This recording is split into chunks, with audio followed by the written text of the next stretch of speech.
Halo teman-teman semuanya, Assalamualaikum warahmatullahi wabarakatuh. Perkenalkan, nama saya Helmi Yahya, and let's talk about business.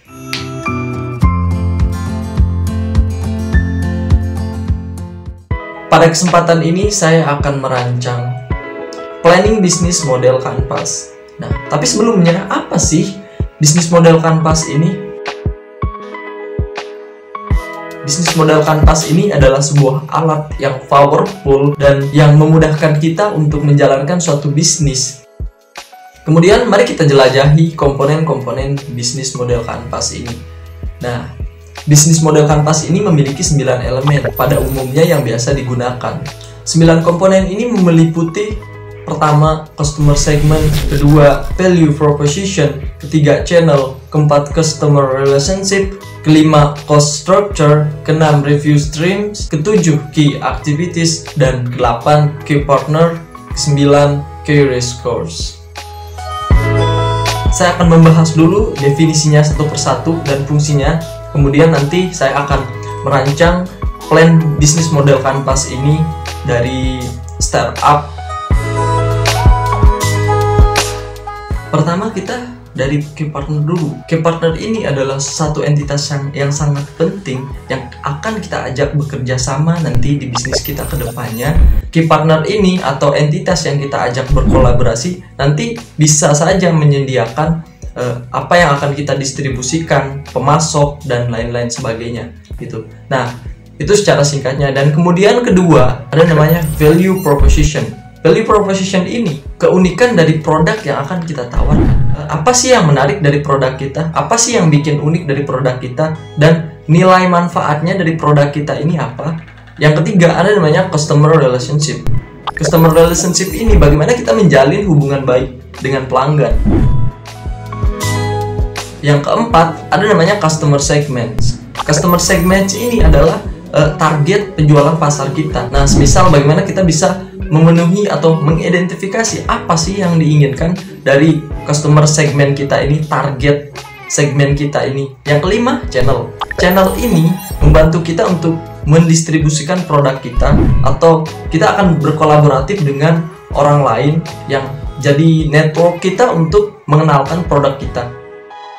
Nah, dan kemudian ada namanya key activities. Key activities ini apa sih yang akan kita lakukan untuk mengembangkan bisnis kita ini supaya bisnis kita ini berjalan lancar gitu. Kemudian yang ke-8 ada namanya key risk scores. Key risk scores ini adalah sumber daya utama dari produk kita tersebut, kemudian sumber daya yang berbentuk fisik maupun non fisik, atau fasilitas-fasilitas lainnya yang mendukung kinerja bisnis kita untuk berjalan ke depannya. Nah, yang terakhir, yang ke-9 adalah cost structure. Cost structure ini adalah sangat penting. Apa itu cost structure? Cost structure ini adalah biaya yang akan kita keluarkan untuk mengembangkan bisnis kita, baik dari biaya operasional, biaya pemeriklanan misal, atau landing page, atau biaya pendistribusian, dan biaya-biaya lainnya. Alright, di sini saya sudah merancang bisnis model kanvas untuk produk pupuk organik, yang dimana di sini terpapar jelas, semuanya sudah saya rincikan satu persatu dari 9 elemen yang ada di sini. Bisa dilihat. Nah, kita akan bahas satu persatu. Pertama, di sini customer segment. Customer segment ini adalah target dari pelanggan tersebut gitu. Nggak mungkin dong ketika saya membuat pupuk targetnya adalah orang yang bekerja sebagai pebisnis kafe, nggak mungkin, karena ini pupuk organik. Jadi target pasarnya adalah ini. Di sini tertulis petani dan peternak organik, pemilik kebun atau tanaman rumah tangga, supplier bunga, perusahaan pertanian organik, supplier pupuk organik atau toko pupuk gitu. Setelah customer segment, di sini kita identifikasi value proposition dari bisnis pupuk organik ini. Value proposition pupuk organik ini apakah ada nilainya? Value proposition ini bagaimana kita menguntungkan orang lain dengan produk yang kita miliki. Nilai yang bikin produk kita itu unik. Nah, di sini saya menjelaskan value proposition yang ada di sini, yakni produk pupuk organik ini berkualitas tinggi. Kemudian untuk hasil panen bisa menjadi lebih baik karena menggunakan pupuk organik. Jadi kurang untuk bahan kimia gitu. Tanah yang dipupuk ini akan mengaplikasikan pupuk organik, jadi bahan kimianya itu berkurang. Sedangkan seperti yang kita ketahui, ketika tanaman kita kebanyakan mengandung bahan kimia, maka kualitas tanaman kita akan tidak 100% optimal gitu. Ketika kita sudah mengidentifikasi dan menentukan, dan kita sudah mengetahui apa dari value proposition ini, kita ke customer relationship. Nah, di customer relationship ini bagaimana sih nanti kita akan membangun hubungan baik dengan pelanggan kita. Semisal nanti saya beriklan, terus kemudian orang mengklik, nah baru dari klik database dari iklan tersebut bakal masuk, bisa dari WhatsApp atau bisa dari web konsultasi. Kita adakan FAQ, yaitu frekuensi ask question gitu. Maksudnya dari kebanyakan pertanyaan orang secara umum di landing page yang kita punya. Nah, di sini customer relationship kita bisa menyajikan pelayanan yang responsif dan informatif. Kita bisa mengadakan konsultasi, atau bisa aja kita menggunakan program loyalitas supaya nih siapa nih yang sudah menjadi pelanggan tetap akan tetap dapat diskon atau dapat hal menarik lainnya yang kita kasih sebagai feedback untuk mereka yang sudah menjadi pelanggan lama atau pelanggan tetap dari produk kita gitu. Kemudian setelah itu kita langsung ke channel. Channel ini adalah entitas yang kita korelasikan untuk penyebaran dan pendistribusian produk kita.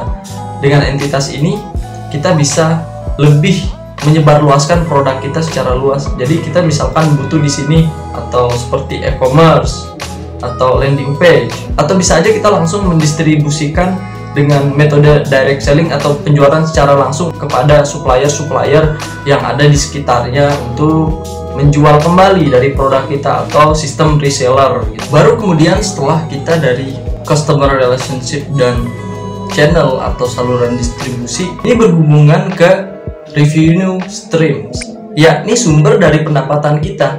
Sumber pendapatan kita ini bisa bermacam-macam, baik dari penjualan secara langsung dari pupuk organik itu, kemudian dari biaya langganan atau keanggotaan orang yang bisa menjadi pelanggan khusus atau tetap gitu, terus kemudian dari iklan yang kita pasang di landing page kita. Kan ada sistem pengiklanan yang bisa kita pasang dari Google Ads. Kemudian kita ke key activities. Key activities ini apa sih yang harus kita lakukan supaya usaha kita berjalan dan maju? Misal, kita bisa melakukan pengembangan. Di sini saya sudah mengidentifikasi dari key activities yang akan saya lakukan. Misal dari pengembangan dan produksi pupuk organik ini supaya berkualitas tinggi.